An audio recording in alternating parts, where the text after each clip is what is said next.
नमस्कार। नमस्कार।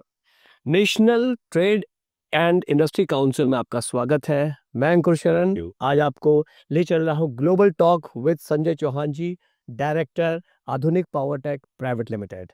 Thanks sir, बहुत अच्छा लग रहा है आपसे मिलकर, क्योंकि हम लोगों ने बहुत कुछ सुन रखा है आपके बारे में।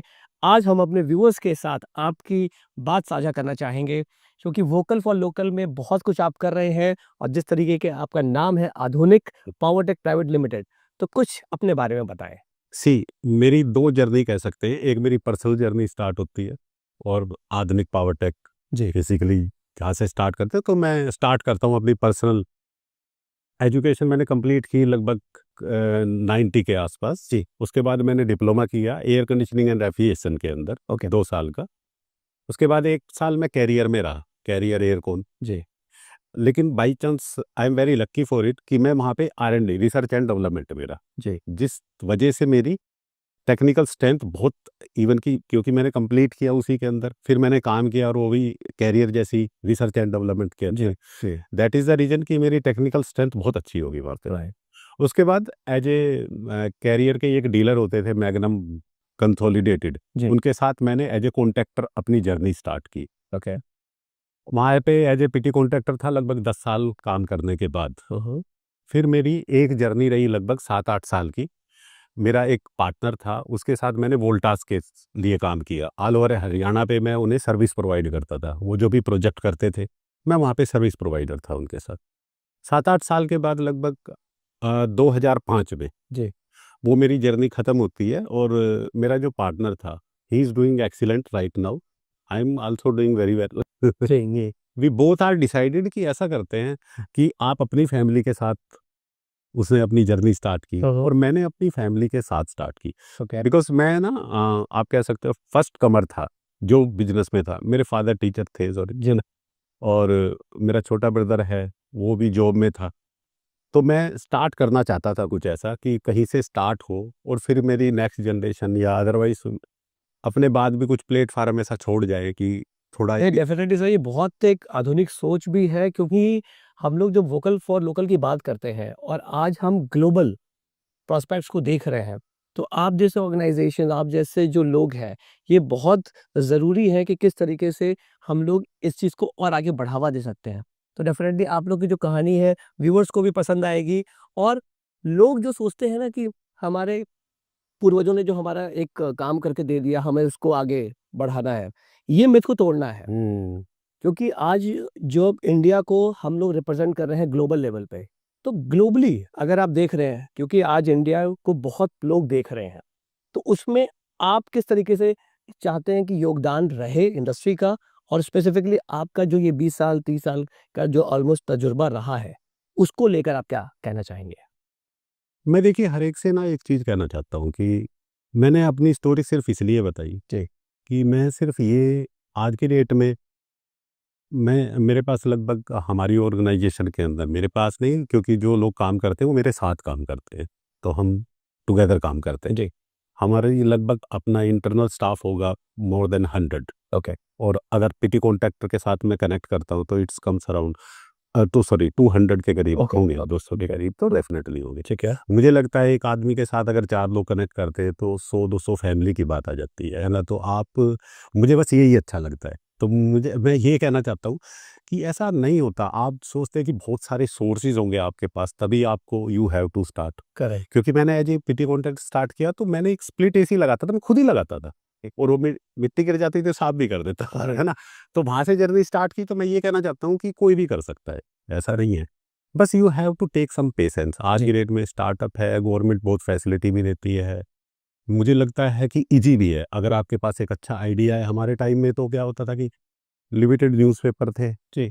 आज की डेट में तो सबके पास मोबाइल है ना? राइट। आपके पास अगर एक अच्छा प्रोडक्ट है या कुछ भी है, आप एक थोड़ा-सा डाल लो तो सही, है ना? सही बात। छोटी-छोटी चीज़ें आगे कैरी फॉरवर्ड हो जाती हैं, तो मुझे लगता है आज ईज़ी है। और दूसरा ये भी है कि जब मैंने स्टार्ट किया तो थोड़ा-सा लिमिटेड सोर्सेज़ थे, बहुत ही ज़्यादा लिमिटेड कह सकते हो। मैंने कोई बाहर से फंडिंग-वंडिंग भी, बैंक उस टाइम देते नहीं थे और प्राइवेट फंडर भी नहीं थे जैसे। राइट। मैंने तो आज तक भी नहीं लिया कहीं से फंडिंग, ऑनेस्टली बताऊँ तो। मैंने एक लेकिन इस जर्नी को डिस्कस करने का मेरा पर्पज़ ये है कि अगर बल्कि मैं तो इनवाइट करना चाहूँगा कि जो आज कॉलेज पास आउट कर रहे हैं, अगर कोई भी कुछ भी करना चाहता है, ख़ास तौर से एचवीएसी इंडस्ट्री के अंदर जिसमें हम हैं, तो एनीबॉडी कैन कॉन्टैक्ट, मतलब बल्कि इवन मैं आपसे जैसे डिस्कस भी कर रहा था जी, कि आज जो मैं हायरिंग करता हूँ, जी। तो उसमें अगर मुझे दिखाई देता है कि नहीं, ये बंदा एज ए एम्प्लॉई ही नहीं, ये कुछ मुझे लगता है कि स्ट्रेंथ है इसमें जी। और ये कुछ करने की इच्छा भी रखता है, तो मैं ऑनेस्टली बताऊँ, मैं उसके साथ एक आधा वर्टिकल भी स्टार्ट कर लेता हूँ। ओके। ठीक है, जिसके अंदर वो एज ए एम्प्लॉई रहता है, तो ताकि उसे एक जो मंथली सैलरी रिलीज होती रहती है, बट मैं शेयरिंग, प्रॉफिट शेयरिंग पे आ जाता हूँ, पर्टिकुलर प्रोजेक्ट को उसके साथ करने लग जाता हूँ। तो जो स्टार्टअप माइंडसेट के जो लोग हैं, एंटरप्रेन्योरशिप माइंडसेट के जो लोग हैं, उनके लिए मतलब आप एक बहुत आइडियल उदाहरण हैं, क्योंकि देखिए बहुत ज़रूरी है सर ये आज की डेट में कि चैलेंजेस तो बहुत है मार्केट में, राइट? जी, क्योंकि कोविड के दौर पे भी आपने देखा, राइट? क्योंकि बिल्कुल ठीक। इस दौर में किस तरीके से आप उभर पाए, ये अपने आप में एक बहुत बड़ा एक अच्छा काम रहा आपके लिए भी। तो लोग जो है बहुत जल्दी परेशान हो जाते हैं कि भाई अपने कौन-सा हम सर्किट को चुनें, कहाँ पे जाएँ? तो आप जैसे लोग जब ये आते हैं, बताते हैं कि हाँ, हम लोग ओपन हैं फ्रेशर्स को भी लेने के लिए या उनके साथ उनको समझाने के लिए। जी। तो ऐसा ये जो गुरु शिष्य परंपरा जो है, जो हम लोग सुनते आए हैं, आज भी वो जीवंत कर रहे हैं आप। इसके लिए बहुत-बहुत आपका अभिनंदन। तो मैं सर ये चाहूँगा कि एक वो बात जो आप अपने यंग व्यूअर्स को बताना चाहें कि जो आप जो काम कर रहे हैं, उनको एक लेमन लैंग्वेज में कि वो एग्ज़ैक्टली क्या है और इसकी ज़रूरत क्यों है भारत में आज? क्योंकि जो आपने आधुनिक पावर टेक जो नाम रखा है, इसको लेकर आप संक्षिप्त में। अगेन मैं जहाँ से मैंने कंप्लीट किया था वहीं से मैं पॉइंट उठाता हूँ कि 2005 में मैंने स्टार्ट किया एज ए प्रोजेक्ट कंपनी। जी। प्रोजेक्ट बोल तो जैसे आज की डेट में प्रोजेक्ट हम जैसे करते हैं, तो चाहे कोई हॉस्पिटल है, कमर्शियल मॉल है या इंडस्ट्री है, हर तरह के सेक्टर में हम लोग हैं। तो इसमें क्या करते हैं आप लोग? इसमें सर जैसे कोई स्ट्रक्चर बना हुआ है, तो उसके अंदर एयर कंडीशनिंग, एयर कूलिंग का बेसमेंट वेंटिलेशन हो गया। हाँ, इंजीनियरिंग टीम है, जो प्रोजेक्ट टीम है हमारी, वो डीएलएफ कॉर्पोरेट ग्रीन में मेरा ऑफिस है, वहाँ पे बैठती है। हम सॉल्यूशन प्रोवाइड करते हैं, मतलब एज ए कॉन्ट्रैक्टर, मतलब जो भी मटेरियल उसमें परचेज करना होता है, जैसे वो परचेज करते हैं, इंजीनियरिंग करते हैं, डिटेल ड्राइंग वगैरह बनाते हैं और फिर उसे इंस्टॉल्ड कर देते हैं हम, जैसे ओके राइट, ये हमारा काम है। इसी जर्नी के ड्यूरेशन मैंने देखा 2016 तक एज ए प्रोजेक्ट कंपनी, मैंने 2005-6 में स्टार्ट किया था as a Blue Star dealer. फिर साइज थोड़ा बड़ा होने लगा हमारे प्रोजेक्ट का। आज की डेट में मैं कह सकता हूँ कि ब्लू स्टार वोल्टास भी हमारे कंपटीशन में होती है कई जगह। तो उसके बाद मैंने देखा मेरा मेन फोकस जो था वो इंडस्ट्री पे था, क्योंकि हम मेरे जो क्लाइंट हैं लाइक हीरो होंडा है, मारुति है या असाई ग्लास वगैरह हैं, हम उनके नंबर ऑफ प्रोजेक्ट करते हैं। और मैंने ये फील किया कि जिस कंपनी का मैंने पहला प्रोजेक्ट किया 10 साल के बाद ही मैं उसका प्रोजेक्ट कर रहा हूँ, तो मुझे लगा my client is very happy with me, right, मेरा एक्सपीरियंस अच्छा रहा। फिर इंडस्ट्री पे ही फोकस था, तो मैंने ये नोटिस की ये बात कि जो ऑफिस एरिया होता है, एयर कंडीशनिंग कह सकते हैं आप, इसके अंदर बहुत सारी इंडस्ट्री हैं, बहुत सारे ब्रांड नेम हैं लाइक डाइकिन वाइकिन लाइक दैट, है ना। लेकिन जो एयर कूलिंग पार्ट है, उस पे मुझे लगा कि नहीं, बहुत काम करने की ज़रूरत है। कोई भी उतना फोकस्ड नहीं है उसके ऊपर, क्योंकि ठीक है, डोमेस्टिक के अंदर भी अंडरस्टैंड कि आप भी याद करेंगे तो सिम्फनी एक नाम है। अदरवाइज़ आप मेरे को दूसरा ब्रांड नेम बता दीजिए जो एयर कूलिंग में आप जिसे सोचते हो कि सॉल्यूशन प्रोवाइडर है। तो इंडस्ट्री के अंदर मेरे को आज भी लगता है कि 30% एरिया ही होता है जो ऑफिस एरिया होता है, रेस्ट एरिया तो वर्कशॉप एरिया होता है। तो उसके ऊपर मुझे लगा कि यहाँ पे बहुत एक अच्छा पोटेंशियल है, काम कर सकते हैं हम लोग। तो उसी के लिए मैंने 2016 में मैन्युफैक्चरिंग यूनिट स्टार्ट किया था बावल में। ओके। हम वहाँ पे मैंने एयर कूलिंग इक्विपमेंट सब मैन्युफैक्चरिंग स्टार्ट किया। और मैं आपको कह सकता हूँ कि मेरा बिल्कुल फोकस था 2 चीज़ों पे। एक तो इनिशियल होता क्या है कि अभी पहले हम जाते थे कि भाई ठीक है, एक बहुत बड़ा शेड उसने कोई दिखाया मेरे को 10,000 20,000 स्क्वायर फीट। तो हम जो ट्रेडिशनल एयर वाशर होता है लाइक दैट, उसे जाके हम भी तो बोल देते थे सर 1 करोड़ रुपया लगेगा आपका एयर कूलिंग का। वो कहता था 1 करोड़ का तो शेड ही है भाई साहब मेरा, है ना। तो मुझे लगा कि नहीं, काफ़ी काम करने, तो मैंने एज ए मैन्युफैक्चरर, उस टाइम लिमिटेशन थी एज ए कॉन्ट्रैक्टर। तो मैंने जैसे एयर वॉशर को रिप्लेस किया, एक डक्टेड एयर कूलर हम लोग वहाँ पे बनाते हैं जो एसएस में बनाते हैं, तो लॉन्ग लास्टिंग है, एक बार ये लगा लो इशू ही खत्म है, 10-12 साल 15 मतलब साल। आप एनवायरनमेंट का भी पूरा ध्यान रखते हैं। बिल्कुल सर, जितने भी आज की डेट में डक्टेड कूलर हैं वो सारे के सारे पीपी में आते हैं, प्लास्टिक के अंदर। मैं कोई भी ऐसा कंपोनेंट यूज नहीं करता हूँ तो जैसे। इंडस्ट्रियल वेस्ट भी नहीं जा रहा। बिल्कुल, तो मैं हाँ, दूसरा मैं एनर्जी सेव करने की कोशिश करता हूँ, तो जो एयर वॉशर को मैंने रिप्लेस किया, जैसे मेरा डक्टेड कूलर है वो 40,000 सीएमएच का है। ओके। आज की डेट में सिंपली भी 30,000 सीएमएच तक ही है, जहाँ तक मुझे याद है 30 या 35 तक। तो 40,000 सीएमएच और स्टैटिक भी इतना ज़्यादा है जैसे। जी। तो ड्यू टू दैट रीज़न मैंने इंडस्ट्री को ध्यान में रखते हुए अपने इक्विपमेंट डिज़ाइन किए। ठीक है। और वो लगभग उसके अंदर जो सेल डेक पैड वगैरह है, जो फ़िल्टर वगैरह है, वो just you can say semi air washer, तो उसे मैंने एयर वॉशर के साथ रिप्लेस करने की कोशिश की है, जिसकी वजह से आपकी एनर्जी लगभग 1/3 हो जाती है, पहली बात। दूसरा, आपको मैंने बताया इनिशियल कॉस्टिंग भी जो आपकी आती है, तो वो भी लगभग 1/3 के करीब आती है। तो जिसके easy to install, easy to run, तो थोड़ा-सा मैंने उस पे एक तो काम किया। दूसरा सर, हम लोग पैनल एसी बनाते हैं, क्योंकि एयर कंडीशनिंग में जैसे आप कह सकते हैं कि पैनल एसी के अंदर वो मेरे को थोड़ा, क्योंकि मैं ऑलरेडी ऑटोमोबाइल इंडस्ट्री में हूँ, जी। सो एयर कंडीशनिंग में भी मैं आना चाहता हूँ। तो मेरे को लगा कि वो थोड़ा-सा ईज़ी है, वहाँ कॉम्पिटिशन भी लिटिल बिट कम है थोड़ा-सा। जी। तो उसके अंदर भी मैं पैनल एसी बनाता हूँ, जो मैं एक्सपोर्ट भी करता हूँ आज के टाइम में। ओके। हाँ, और एयर कूलिंग आप कह सकते हो पैन इंडिया बेस पे सप्लाई करता हूँ। पैनल एसी के थ्रू ही मैंने लास्ट ईयर अपना जैम पोर्टल के ऊपर रजिस्ट्रेशन कराया, तो आज मैं गवर्नमेंट में भी अच्छे खासे सप्लाई कर रहा हूँ, टेंडर के अंदर पार्टिसिपेट करते हैं हम लोग, और बहुत अच्छा रिस्पॉन्स है। तो सो उस तो जी। थिंक ग्लोबल एक्ट लोकल की परिभाषा जो देते हुए बहुत ही परफेक्ट एग्जाम्पल आपका है।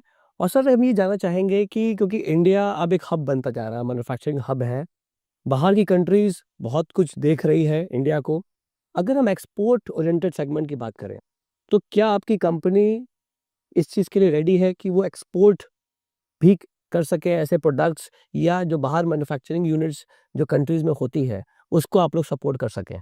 देखिए सर, ऐसा है कि क्योंकि मैं आपको एज़ ए मैन्युफैक्चरर ही जाना पड़ेगा, ये है ना? एज़ ए कॉन्ट्रैक्टर तो ठीक है, पैन इंडिया बेस पे आप काम करते हैं, लेकिन मेरा फ़ोकस भी एज़ ए मैन्युफैक्चरर ही है। एज़ ए मैन्युफैक्चरर 2 इंडस्ट्री हैं, एक एयर कंडीशनिंग वाला पार्ट है, एक एयर कूलिंग वाला पार्ट है। इंडिया की भी बात करें तो एयर कूलिंग वाला पार्ट थोड़ा लिमिटेड हो जाता है एरिया वाइज़। ठीक है। एयर कंडीशनिंग वाली पार्ट में क्योंकि मेरा अभी स्लॉट बड़ा छोटा है, पैनल एसी है और कुछ, क्योंकि फंड्स वगैरह जैसे मैंने लिया है अभी बाहर से, कोई मैंने अभी कुछ ऐसा कभी नहीं किया, बैंक से ही जो लोन वगैरह इजीली मेरे को अवेलेबल हो जाता है, उसी के बेसिस पे मैं काम कर रहा हूँ। तो उसके बेसिस पे मैं ये कह सकता हूँ कि बहुत अच्छी मार्केट है, नो डाउट, क्योंकि अभी मैं सिर्फ इंडस्ट्री के अंदर क्या होता है कि सर, रेडीमेड प्रोडक्ट नहीं है, जी। वहाँ पे आपको मशीन के हिसाब से डिजाइन करना पड़ता है, और आपको, आप ये कह लो कि कस्टमाइज टाइप से ही प्रोडक्ट सप्लाई करना पड़ता है। तो वहाँ पे बहुत बड़ी मेजर इंडस्ट्री इतनी नहीं है, जिस वजह से आपको ये भी ध्यान में रखना पड़ता है कि जो प्रोडक्ट आप लेके आ रहे हैं, तो आपके कंपटीशन में कौन है ना? Right, right. तभी तो, क्योंकि अदरवाइज़ आपको प्रोफ़ेशनल भी होना पड़ेगा। सही बात। मैं सडनली किसी चीज़ को लेके आ जाऊँ कि आज मैं स्प्लिट एसी बनाता हूँ, ये बनाता हूँ, तो नंबर ऑफ़ पर्सन आते हैं, तो उसका कोई सेंस नहीं बनता। करेक्ट। जब आप उस लेवल पे पहुँच जाएँ, तब आप करें वो चीज़। तो अभी मैं, एयर कंडीशनिंग पार्ट है, मुझे लगता है कि दूसरा एक आज के टाइम में टेम्परेचर, आरएच और क्लीन रूम को लेके, क्योंकि आज आप इक्विपमेंट ही बनाते हैं, या हॉस्पिटल में भी आप देख रहे हैं कि जैसे बहुत तेज़ी से राइज़ हो रहा है। तो मैं ना ये क्लीन रूम के भी इक्विपमेंट बना रहा हूँ, जिसके अंदर अभी मैंने एयर शावर वगैरह से स्टार्ट किया है। मेरे ओके। कुछ एयर शावर हैं, कुछ मैं फ़िल्ट्रेशन वगैरह में भी आ रहा हूँ, लेकिन उसमें थोड़ा अभी मैं, मतलब little bit recently I start this, तो थोड़ा टाइम लगेगा मेरे को। राइट। लेकिन मुझे लगता है एयर कंडीशनिंग और ये क्लीन रूम एयर के इक्विपमेंट हैं, इसका बहुत अच्छा मार्केट है, ना कि इंडिया, ग्लोबलाइज़ मैं सोच रहा हूँ इस चीज़ के लिए। बट लिमिटेड फंडिंग है, तो लेट अस सी, अभी मेरा है नेक्स्ट ईयर प्लान उस चीज़ को। तो क्योंकि मैं बहुत बहुत सारे स्टार्टअप्स, बहुत सारे स्टूडेंट्स हैं जो इस ऐसे एपिसोड को देख भी रहे होंगे।